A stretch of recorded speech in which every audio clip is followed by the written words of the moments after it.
लगभग 3 साल बाद आर्टिकल 370 फिर से चर्चा में आ गया है।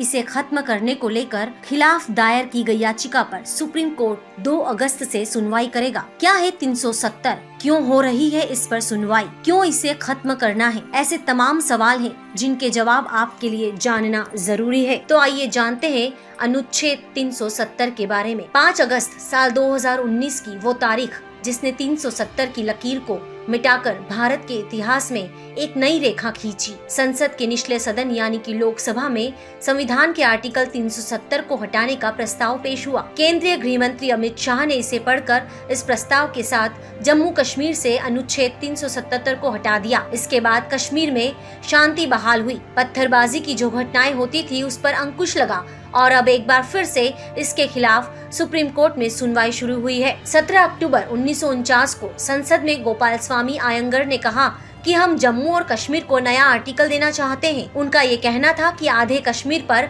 पाकिस्तान का कब्जा है और इस राज्य के साथ कई समस्याएं हैं। आधे उधर फंसे हुए लोग हैं और आधे इधर। दूसरे राज्यों के मुकाबले इस राज्य की स्थिति अलग थी। जम्मू और कश्मीर में पूरा संविधान लागू नहीं करना संभव था, इसलिए अस्थायी तौर पर 370 लागू करना होगा। जब हालात सामान्य हो जाएंगे तब इस धारा को हटा दिया जाए और फिर हुआ भी ऐसा ही।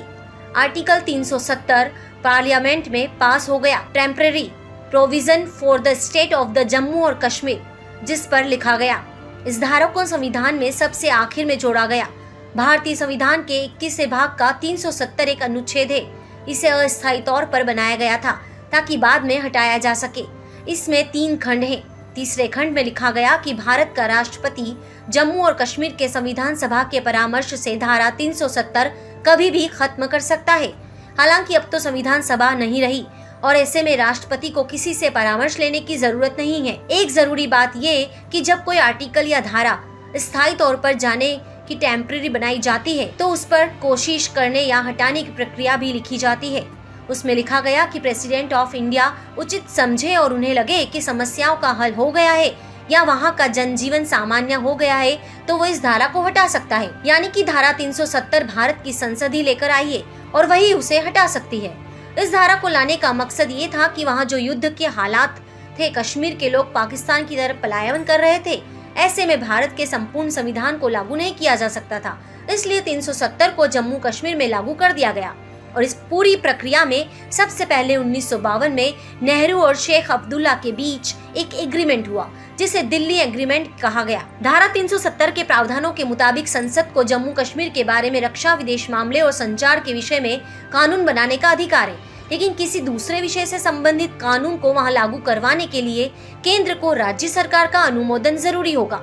इसके अलावा इसी विशेष दर्जे के कारण जम्मू कश्मीर राज्य पर संविधान की धारा 356 लागू नहीं होती है। राष्ट्रपति के पास राज्य के संविधान को बर्खास्त करने का अधिकार नहीं है। जम्मू कश्मीर में राष्ट्रपति शासन नहीं लग सकता है। 1976 का शहरी भूमि कानून जम्मू कश्मीर पर लागू नहीं होता है।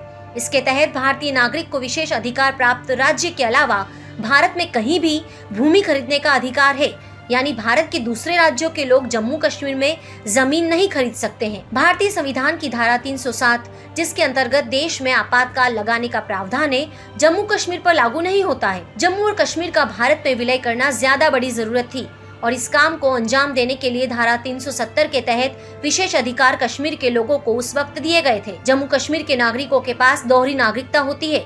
जम्मू कश्मीर का राष्ट्र ध्वज अलग होता है। जम्मू कश्मीर की विधानसभा का कार्यकाल 6 वर्षों का होता है, जबकि भारत के अन्य राज्यों की विधानसभाओं का कार्यकाल 5 वर्ष का होता है।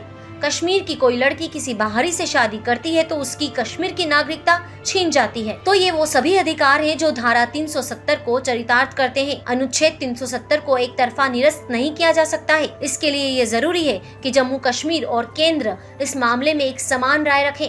इसके साथ ही कश्मीर की आवाम को, वहाँ के युवाओं को आश्वस्त भी करना होगा कि कश्मीर देश की आर्थिक प्रगति का हिस्सा है और वो भारत का ही एक अभिन्न अंग है। राज्य सरकार, वहाँ की जनता और केंद्र सरकार सभी को लोकतंत्र का मार्ग अपनाना होगा और देश की तरक्की के बारे में सोचते हुए एक महत्वपूर्ण निर्णय लेना होगा। हमारे साथ जुड़े रहने के लिए देखते रहिए देश रोजाना का YouTube चैनल। सब्सक्राइब कीजिए, साथ ही देश रोजाना की खबरें सबसे पहले देखने के लिए प्रेस कीजिए बेल आइकन।